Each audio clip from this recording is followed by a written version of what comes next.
I was watching the news earlier today and people were saying it's 4,000 pages. Paano namin ibubusisiin yan? Ang gaganto, para titignan namin isa-isa. Hindi na lang. Meron namang kopya that's available on the website of DBM. Tignan ninyo, huwag na ninyong busisiin isa-isa. Hanapin nyo yung sinasabi nila na blank check.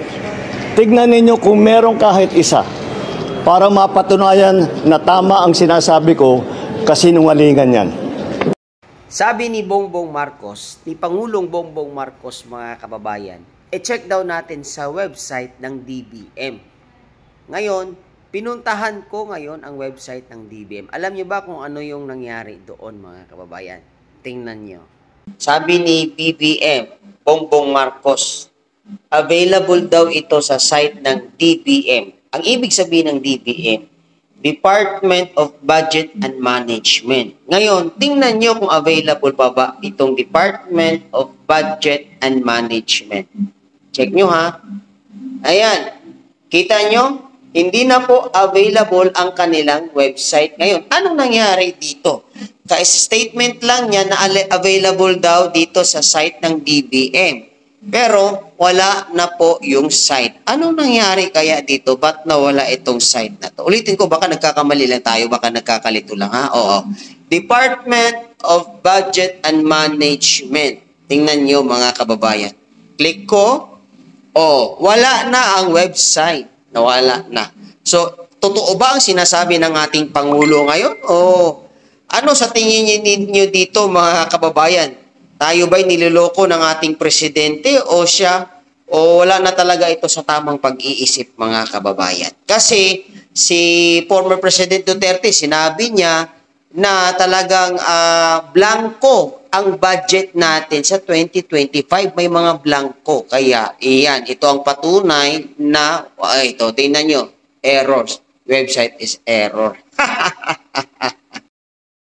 I was watching the news earlier today and people were saying it's 4,000 pages. Paano namin ibubusisiin yan? Ang gaganto, para titignan namin isa-isa. Hindi na lang.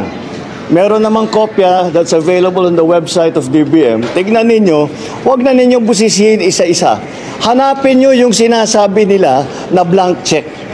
Tignan ninyo kung meron kahit isa para mapatunayan na tama ang sinasabi ko, kasinungalingan yan.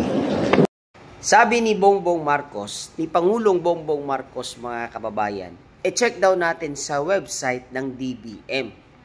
Ngayon, pinuntahan ko ngayon ang website ng DBM. Alam niyo ba kung ano yung nangyari doon, mga kababayan? Tingnan niyo.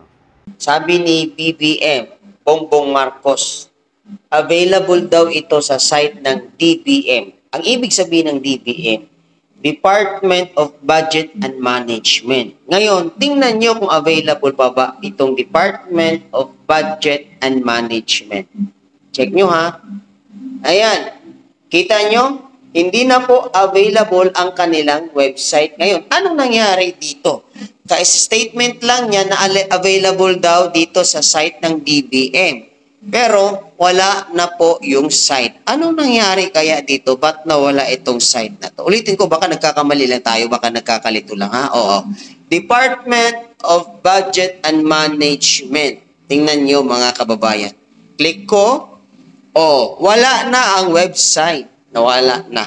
So, totoo ba ang sinasabi ng ating Pangulo ngayon? O ano sa tingin niyo dito mga kababayan? Tayo ba'y niloloko ng ating presidente o siya o wala na talaga ito sa tamang pag-iisip mga kababayan? Kasi si former President Duterte, sinabi niya na talagang blanco ang budget natin sa 2025. May mga blanco. Kaya iyan, ito ang patunay na, ito, tingnan nyo, errors. Website is error.